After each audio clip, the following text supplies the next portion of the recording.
Baik Bapak Ibu Saudara, berjumpa kembali dengan saya dalam kesempatan yang berbahagia hari ini. Kiranya kita selalu sehat, tetap semangat dan senantiasa bersyukur kepada Tuhan, karena Tuhan itu baik bagi kita semua. Amin. Dalam edisi hari ini Bapak Ibu Saudara, saya akan men-share satu topik, yaitu tentang Tuhan atau tradisi. Mengapa banyak orang Kristen terjebak dalam formalitas? Ini topik yang saya akan share pada kesempatan ini. Bapak Ibu Saudara, kita tahu bersama bahwa tradisi adalah bagian integral dari banyak kebudayaan, termasuk dalam kehidupan umat Kristen atau gereja Tuhan. Namun ketika tradisi mulai menggantikan relasi sejati dengan Tuhan, formalitas dapat menjadi jebakan. Orang Kristen dapat terjebak dalam rutinitas yang hampa dan tanpa makna, serta mengabaikan panggilan untuk berelasi secara mendalam dengan Tuhan. Itu sebabnya pada kesempatan ini saya akan men-share beberapa bagian penting yang harus kita pahami terkait dengan Tuhan atau tradisi. Yang pertama, pentingnya tradisi dalam kehidupan Kristen. Bapak Ibu Saudara yang dikasihi oleh Tuhan, tradisi seringkali menjadi saluran penyampaian iman dari satu generasi ke generasi berikutnya. Dalam 2 Tesalonika pasal 2 ayat yang ke-15, Rasul Paulus menuliskan firman Tuhan demikian. Sebab itu berdirilah teguh dan berpeganglah pada ajaran-ajaran yang kamu terima dari kami, baik secara lisan maupun secara tertulis. Ayat ini menunjukkan bahwa tradisi memiliki tempat penting dalam kehidupan orang percaya. Sehingga seorang teolog bernama Alistair McGrath mengatakan bahwa tradisi adalah dasar yang memberikan identitas bagi gereja dan menjaga agar iman tidak menyimpang dari kebenaran. Tradisi membentuk liturgi, menyiapkan ajaran, dan juga kehidupan doa gereja yang konsisten. Namun Bapak Ibu Saudara, tradisi seharusnya tetap menjadi alat, bukan tujuan. Ketika tradisi dihidupi dengan iman, tradisi itu pasti membawa umat semakin dekat kepada Tuhan.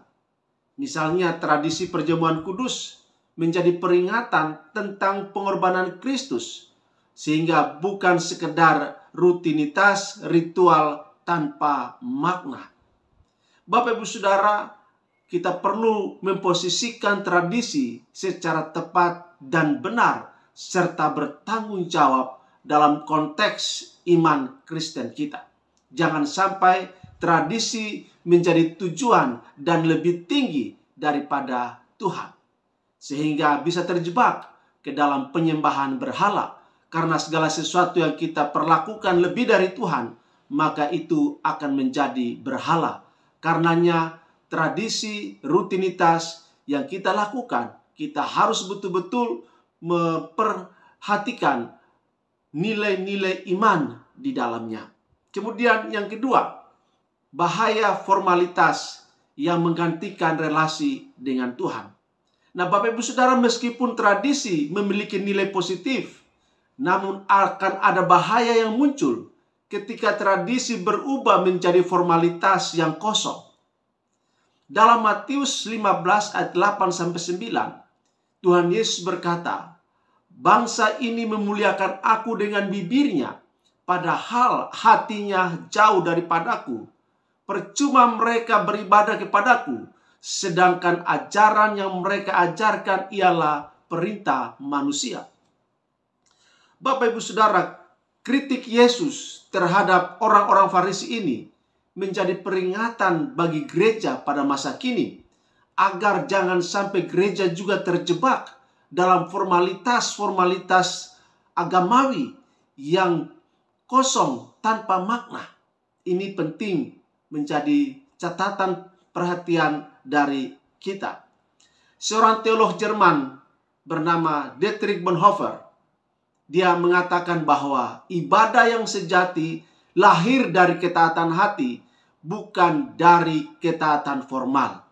Jadi Bapak Ibu Saudara, ibadah yang sejati akan terekspresi dalam wujud ketaatan kita dalam menjalankan apa yang Tuhan kehendaki, bukan ketaatan dalam menjalankan apa yang diinginkan oleh tradisi, oleh aturan yang dibuat, diciptakan oleh manusia.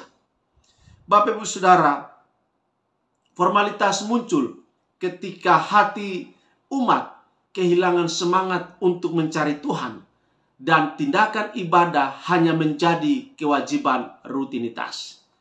Dalam beberapa kasus, formalitas bisa terlihat seperti kesalehan palsu.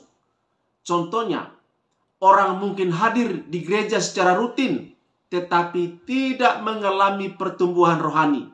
Mereka merasa puas dengan penampilan luarnya, tetapi batinnya jauh dari Tuhan. Formalitas seperti ini tidak hanya berbahaya bagi individu, tetapi juga merusak kesaksian gereja di mata dunia. Ini perlu kita waspadai. Dan yang terakhir, jalan keluar dari formalitas menuju kehidupan Kristen yang autentik. Bapak Ibu Saudara, untuk mengatasi jebakan formalitas, orang Kristen harus kembali kepada inti iman, yaitu relasi yang hidup dan dinamis dengan Tuhan. Saya ulangi sekali lagi, untuk mengatasi jebakan formalitas, orang Kristen harus kembali kepada inti iman, yaitu relasi yang hidup dan dinamis dengan Tuhan.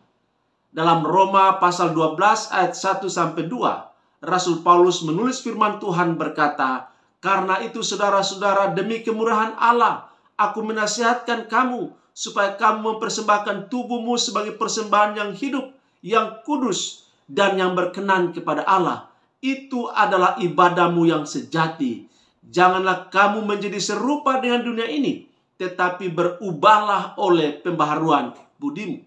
Jelas kebenaran firman Tuhan bagi kita dalam Roma pasal 12 ayat 1-3. John Stott, seorang teolog, berkata, kekristenan sejati bukanlah tentang apa yang kita lakukan secara eksternal, tetapi tentang transformasi hati yang menghasilkan buah roh.